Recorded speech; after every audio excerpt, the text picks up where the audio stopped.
मैं हमेशा अपने दादी का सबसे लाडला पोता था। बचपन से ही वो हर किसी से एक ही बात कहती थी, मेरा पोता मुझसे कभी दूर नहीं जाएगा, कभी भी नहीं। सब लोग इसे उनका प्यार समझकर हंस देते थे।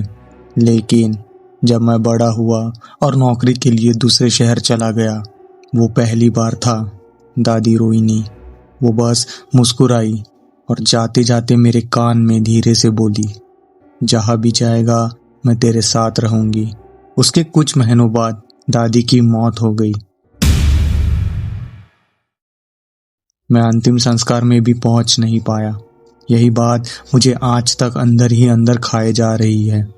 करीब 1 साल बाद मैं अपने पुराने गांव लौटा। घर वैसा ही था, बस दादी का कमरा बंद था। माँ ने कहा उस कमरे को उनकी मौत के बाद कभी नहीं खोला।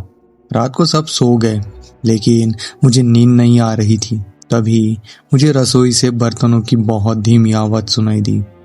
ऐसा लग रहा था जैसे कोई मेरे लिए खाना परोस रहा हो। मैंने सोचा शायद माँ होगी, लेकिन रसोई पूरी तरह खाली थी। सिर्फ चूल्हे पर एक गरम कटोरी रखी थी। वो कटोरी खीर की थी, वो खीर जो दादी सिर्फ मेरे लिए बनाया करती थी। मेरे हाथ ठंडे पड़ गए। मैंने किसी से कुछ नहीं कहा। अगली रात मेरे कमरे का दरवाजा अपने आप धीरे धीरे खुल रहा था और उसी के साथ पूरे कमरे में कपूर और पुराने इत्र की मिलीजुली खुशबू फैल गई। यही खुशबू हमेशा दादी के कपड़ों से आती थी। मैंने हिम्मत करके दरवाजे की तरफ देखा। वहां कोई नहीं था। फर्श पर किसी के गीले पैरों के निशान बनते जा रहे थे। 1, 2, 3, 4। वो निशान सीधे मेरे बिस्तर तक आए और वहीं आकर रुक गए। यह नज़ारा देखने के बाद मेरी सांसें रुक गई। मेरे सिर पर किसी के ठंडे हाथ का स्पर्श हुआ, जैसे कोई बहुत प्यार से मेरे बाल सहला रहा हो। कमरे में मेरे अलावा कोई नहीं था। मैं डर के मारे पूरी रात आंखें बंद किए लेटा रहा। सुबह उठकर मैंने आईने में देखा। मेरे बाल बिल्कुल वैसे ही बने हुए थे जैसे बचपन में दादी अपने हाथों से बनाती थी। मैंने उसी दिन तय किया कि मैं दादी का कमरा खोलकर देखूंगा। दरवाजा खोलते ही पूरा कमरा धूल से भरा हुआ था, लेकिन एक चीज बिल्कुल साफ थी, दादी की पुरानी लकड़ी की कुर्सी। ऐसा लग रहा था जैसे अभी अभी कोई उस पर बैठकर उठा हो। उस कुर्सी के सामने दीवार पर मेरी बचपन से लेकर आज तक की सारी तस्वीरें टंगी हुई थी।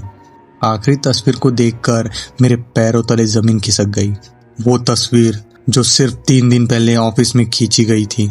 मैंने वो तस्वीर कभी किसी को भेजी नहीं थी। पीछे से कुर्सी के चरमराने की आवाज सुनाई दी। मैंने धीरे धीरे मुड़कर देखा।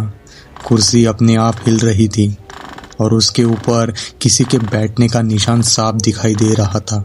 उसी पल मेरे कान के बिल्कुल पास एक बूढ़ी औरत की धीमी कांपती हुई आवाज आई, बहुत दुबला हो गया है मेरा बच्चा, अब कहीं मत जाना।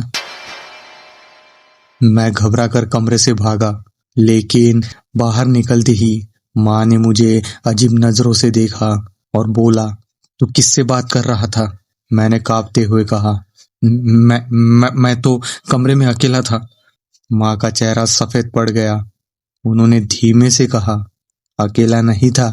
जब भी कोई उस कमरे में जाता है, दादी उसे कभी अकेला नहीं छोड़ती।